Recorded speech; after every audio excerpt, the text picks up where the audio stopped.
23 जनवरी 29 प्रातः मुरली। ओम शांति। अव्यक्त बापदादा रिवाइज 2 दिसंबर 93 मधुबन। नंबर 1 बनने के लिए गुणमूर्त बन गुणों का दान करने वाले महादानी बनो। आज बेहद के माता पिता चारों ओर के विशेष बच्चों को देख रहे थे। क्या विशेषता देखी?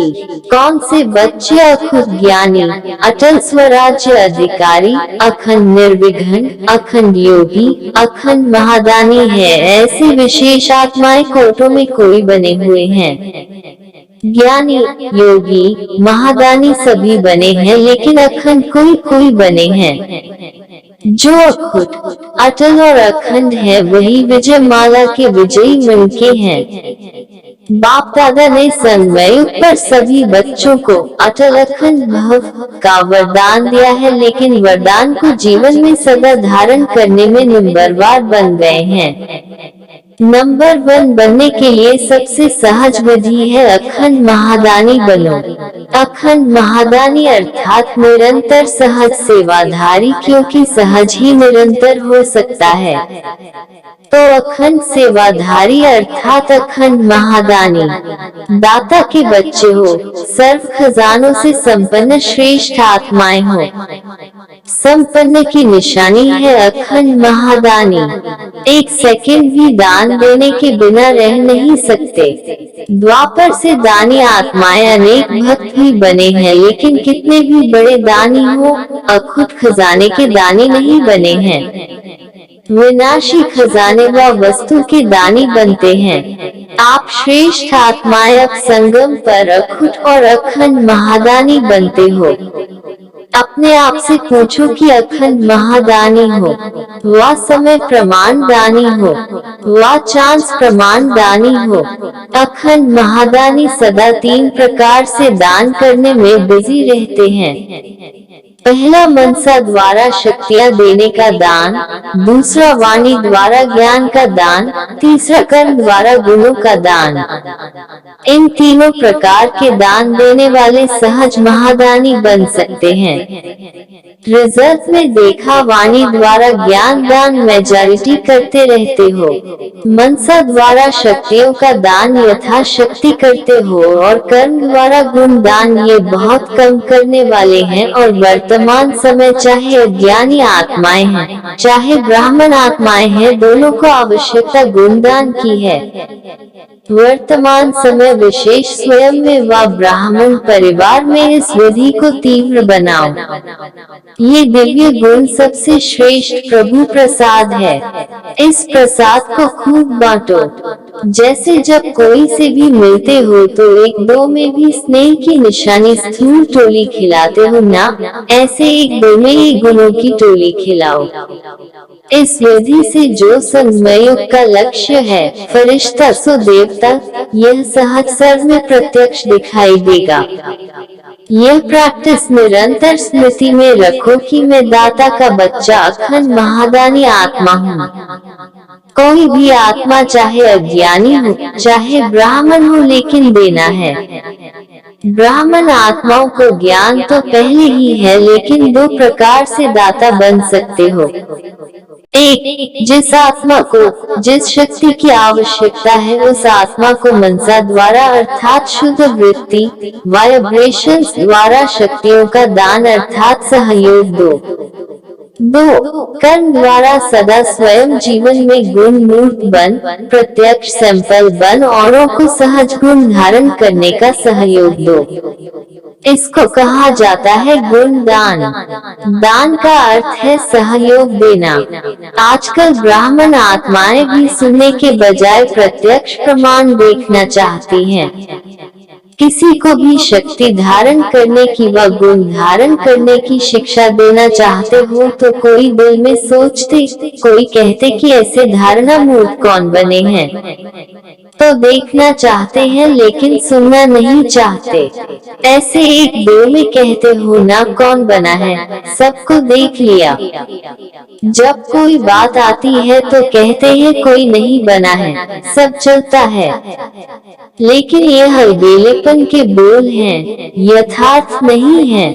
यथार्थ क्या है? फॉलो ब्रह्मा बाप। जैसे ब्रह्मा बाप ने स्वयं सदा अपने को निमित्त एग्जाम्पल बनाया, सदा यह लक्ष्य लक्षण में लाया, जो ओटिसो अर्जुन अर्थात जो स्वयं को निमित्त प्रत्यक्ष प्रमाण बनाता है वही अर्जुन अर्थात अव्वल नंबर का बनता है। अगर फॉलो फादर करना है तो दूसरे को देख बनने में नंबर वन नहीं बन सकेंगे, नंबर वार बन जाएंगे।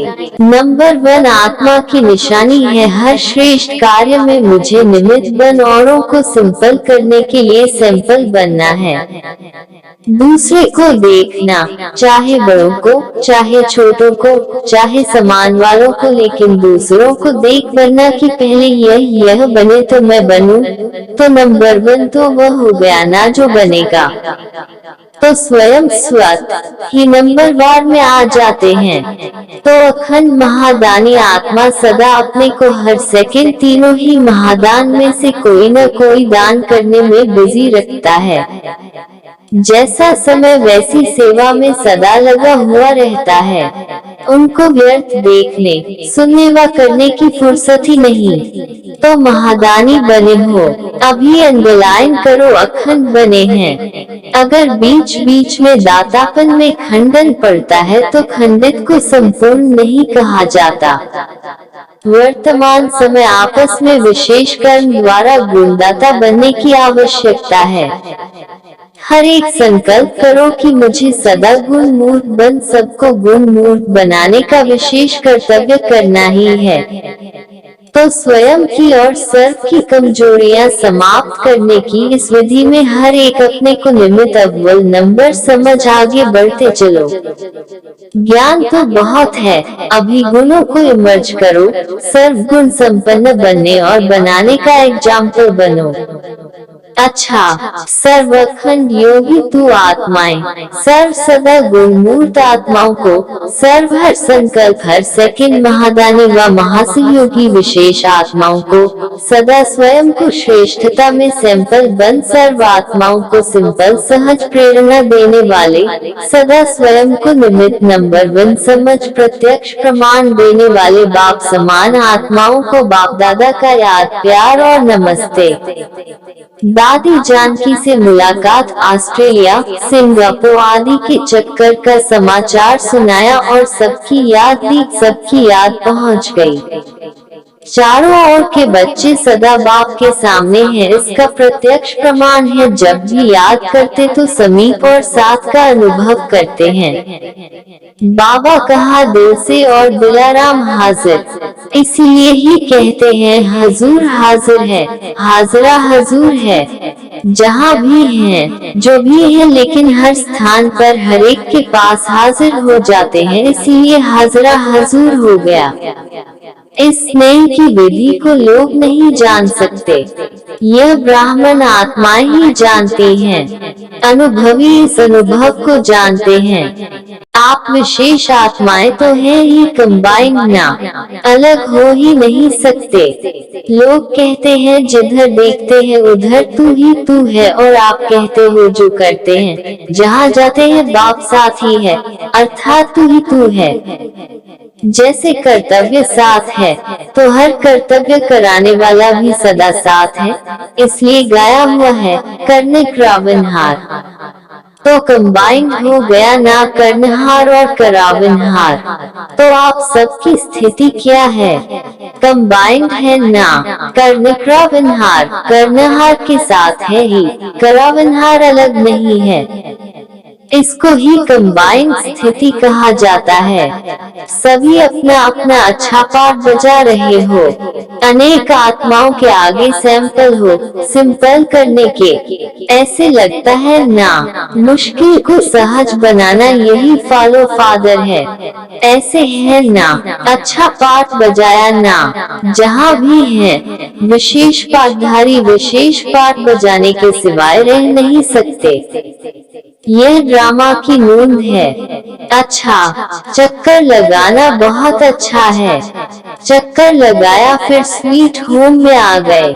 सेवा का चक्कर अनेक आत्माओं के प्रति विशेष उमंग उत्साह का चक्कर है। सब ठीक है ना, अच्छा ही अच्छा है। ड्रामा की भावी खींचती जरूर है। आप रहना चाहो लेकिन ड्रामा में नहीं है तो क्या करेंगे? सोचते भी जाना पड़ेगा क्योंकि सेवा की भावी है तो सेवा की भावी अपना कार्य कराती है। आना और जाना यही तो विधि है। अच्छा, संगठन अच्छा है। अव्यक्त बाप दादा की पर्सनल मुलाकात। एक, परमात्मा प्यार का अनुभव करने के लिए दुख की लहर से न्यारे बनो। बाप दादा ने संगम पर अनेक खजाने दिए हैं। उन सभी खजानों में से श्रेष्ठ खजाना है सदा खुशी का खजाना। तो यह खुशी का खजाना सदा साथ रहता है। कैसी भी परिस्थिति आ जाए लेकिन खुशी नहीं जा सकती। जब परिस्थिति कोई दुख की लहर वाली आती है तो भी खुश रहते हो कि थोड़ी थोड़ी लहर आ जाती है। क्योंकि संगम पर हो ना, तो एक तरफ है दुख धाम, दूसरे तरफ है सुख धाम। तो दुख की लहर की कई बातें सामने आएंगी लेकिन अपने अंदर वो दुख की लहर दुख ही नहीं करे। जैसे गर्मी के मौसम में गर्मी तो होगी ना, लेकिन स्वयं को बचाना वो अपने ऊपर है। तो दुख की बातें सुनने में आएंगी लेकिन दिल में प्रभाव नहीं पड़े। इसलिए कहा जाता है न्यारा और प्रभु का प्यारा।